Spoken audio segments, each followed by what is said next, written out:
ऋतु, mummy मैं आपको कितनी बार मना कर चुकी हूँ कि मैं जिस घर में किसी को जानती नहीं पहचानती नहीं उस घर में शादी मैं कैसे कर सकती हूँ। मैं तो ससुराल में बिल्कुल अकेली पड़ जाऊंगी। माँ, पर ऋतु बिटिया, एक न एक दिन तो हर लड़की को अपने ससुराल जाना ही पड़ता है और ये तो हर लड़की के साथ होता है। ससुराल में जाकर एक दूसरे को पहचानना, सबके दिलों में जगह बनाना, सबसे प्यार बांटना, यही तो रीत है। अलका, ऋतु की बड़ी बहन। मम्मी, अगर इसे ऐसी जगह शादी नहीं करनी जहाँ इसे कोई जानता ना हो तो ऐसी जगह तो कर सकती है ना जहाँ ये किसी को जानती हो, कोई इसका साथी हो।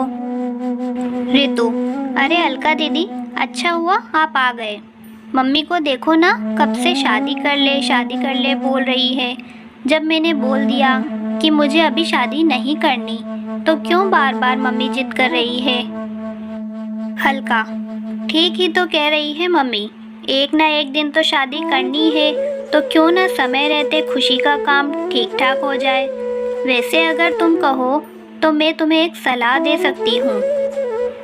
मेरा इकलौता देवर रोहित अभी नई नई नौकरी पर लगा है और माँ बाबूजी उसके लिए लड़की देख रहे हैं, पर रोहित को अभी कोई लड़की पसंद नहीं आ रही है।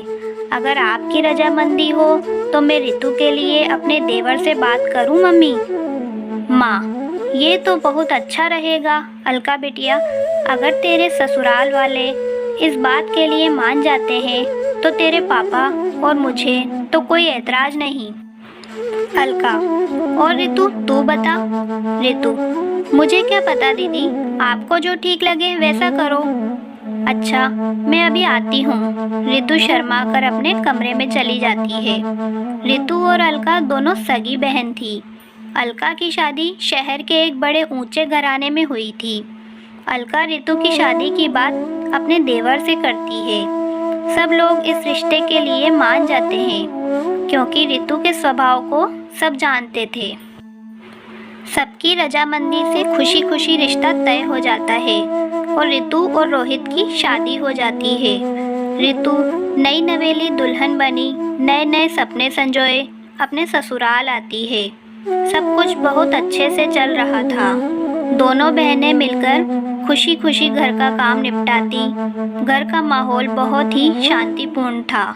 पर कहते हैं ना, जहाँ चार बर्तन होते हैं वो कभी न कभी बज ही जाते हैं। अलका की सास ऋतु के स्वभाव से बहुत खुश थी। एक दिन सास का एकादशी का व्रत था। अलका थोड़ी देर से सोकर उठी, इसलिए ऋतु ने सास के लिए फलाहार की कई सारी चीजें बना डाली। ये देखकर सास बहुत खुश हुई। सास, ऋतु बहू, मैं तो धन्य हो गई जो तुम जैसी बहू ऊपर वाले ने मुझे दी। मेरी दोनों बहुएं लाखों में एक है। वैसे तुमने तो फलाहार की इतनी सारी चीजें बना डाली, मेरा तो पेट अच्छे से भर गया। ऋतु, माँ जी, आपको फलाहार पसंद आया? यह मेरे लिए बहुत खुशी की बात है। अपनी सास की प्रशंसा की हकदार पहले अकेली अकेली अलका हुआ करती थी, पर अब सास का प्यार बढ़ गया था। ऋतु की तारीफ सुनकर अलका को अपनी बहन से थोड़ी ईर्ष्या होने लगी, इसलिए उसके व्यवहार में बदलाव आने लगा। ऋतु, अलका दीदी देखना, मैं कढ़ी बना रही थी, पकोड़ों के लिए इतना बेसन काफी रहेगा ना? अलका, देखो ऋतु, अब तुम मेरी छोटी बहन नहीं हो, तुम मेरी देवरानी हो, इसलिए घर की जिम्मेदारियां सीख जाओ। अब हर समय मैं तुम्हें थोड़ी ही बताती रहूंगी कि क्या सही है और क्या गलत है।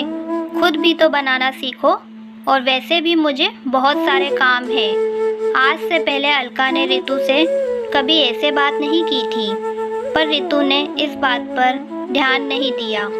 अब तो अलका अक्सर ऋतु को नीचा दिखाने की भी कोई कसर नहीं छोड़ती थी।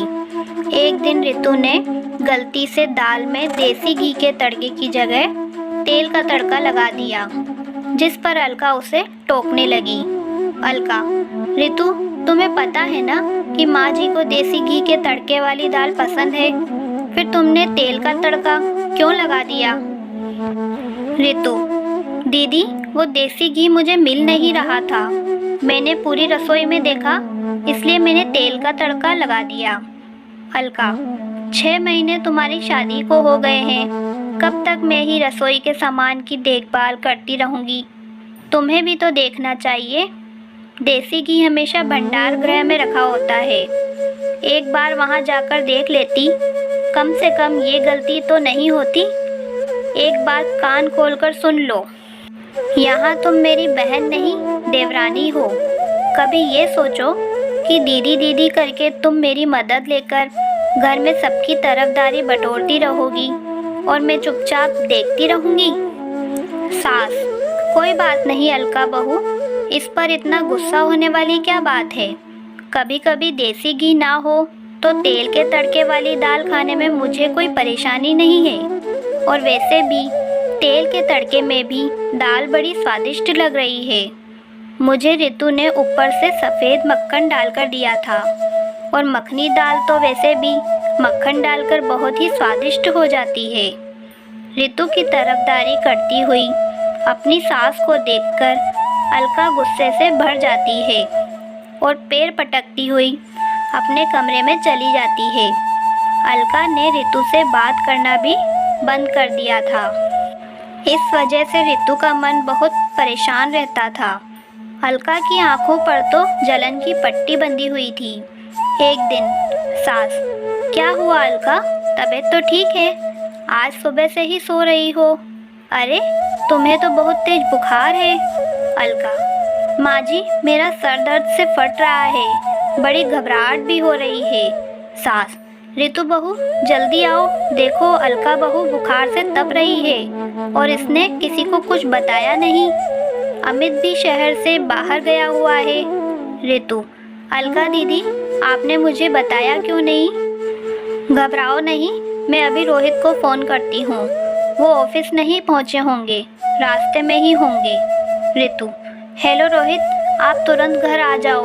दीदी की तबीयत ठीक नहीं है, वो तो बुखार से तप रही है।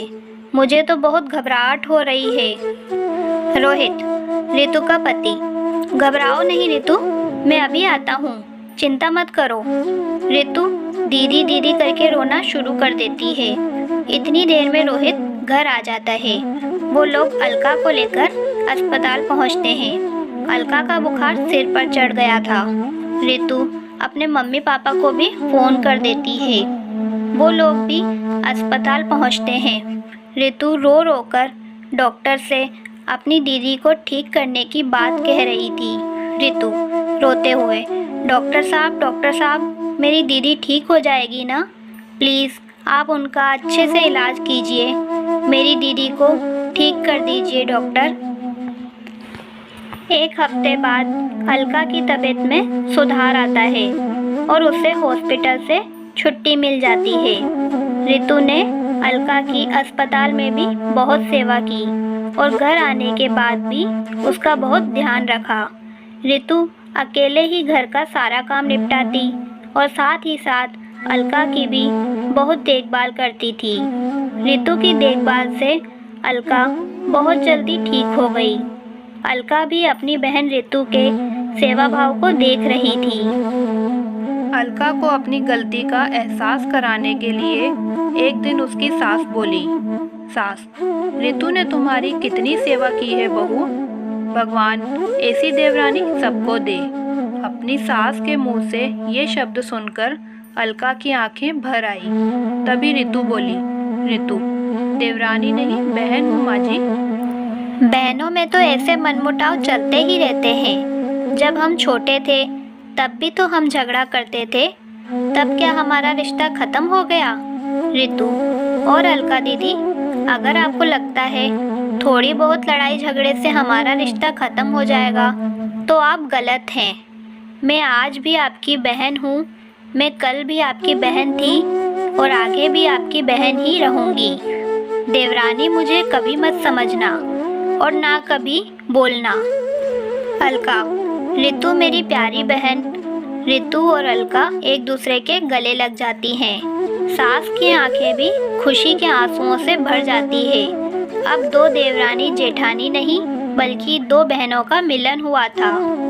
कभी भी हमें किसी से जलन नहीं करनी चाहिए, क्योंकि इससे हमारे रिश्ते खराब हो जाते हैं और हमें बहुत कुछ खोना पड़ता है। दोस्तों, अगर आपको मेरी कहानी पसंद आई हो तो प्लीज़ चैनल को सब्सक्राइब कर लीजिए और वीडियो को ज़्यादा से ज़्यादा शेयर कीजिए।